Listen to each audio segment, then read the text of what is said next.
There's also 6 blends that I think we create, customers don't know that we necessarily do, but I use them one or the other on a daily basis. Some of these can be used in a really versatile way. Others, I use in a really specific way, but I really want to tell you more about them, and hopefully with a bit more knowledge, you might be more interested to try them.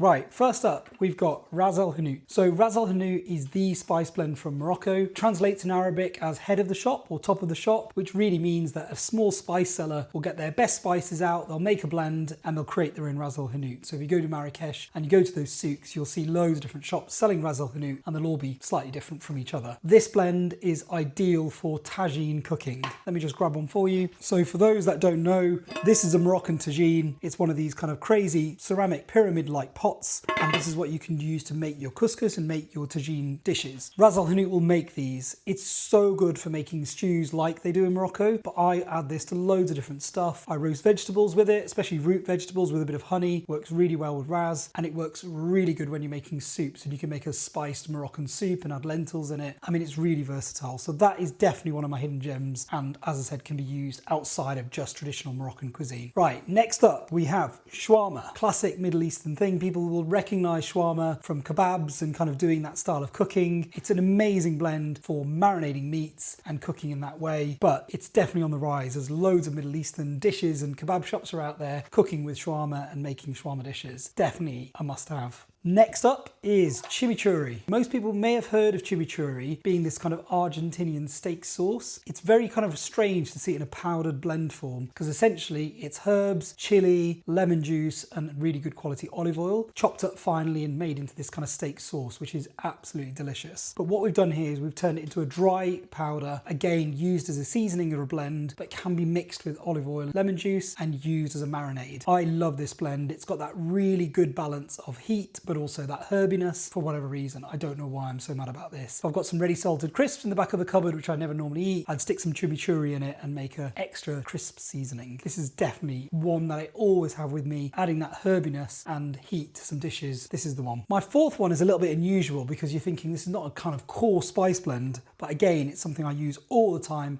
is an Italian seasoning. So this is a combination of herbs, garlic and onion powder. It's got basil, oregano, rosemary, parsley and thyme. It's such a wonderful blend. Obviously pizzas, pastas, those sort of vibes. Once to add that herbiness to dishes, be it a kind of a stew or something, I reach for the Italian. So this is my go-to blend. Obviously no heat in it, so my 7-year-old loves this. She calls them her special sprinkles that she puts on various dishes. But yeah, a good whack of flavour into any dish, and really good for roasting vegetables as well. So I'll add some good quality sea salt, some Italian seasoning, off and away when you're roasting vegetables. My fifth secret weapon is this blend, which I still want to know more about, and I'm actually meeting with Ethiopian families at the moment to kind of find out more, but it's our babir. So babir is a really traditional blend from Ethiopia and Eritrea. It's used quite widely in those dishes. It's a mad combination of spices. It has got a bit of heat to it, and traditionally it's used to make this sort of dish like a dorawat. So a dorawat is a chicken and egg kind of stew curry from Ethiopia, one of the dishes from our cookbook. I think it's the national dish of Ethiopia as well. So yeah, wonderful blend, a really good mix of herbiness, spiciness and other spices within that, and yeah, a really interesting one to have in your cupboard and play with. And my final secret tip is togarashi. I was lucky enough to be in Japan for several months, of which I sort of consumed and looked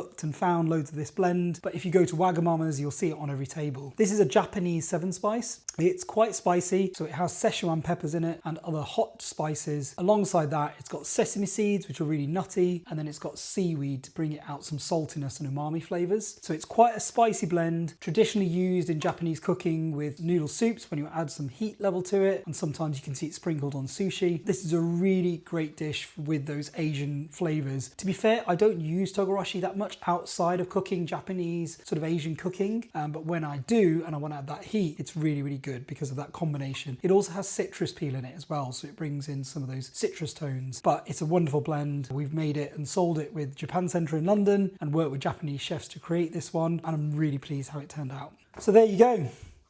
Those are my 6 hidden gems, and I encourage you to play around with them if you've got them already, or get hold of some, and honestly they can add amazing flavour into your dishes.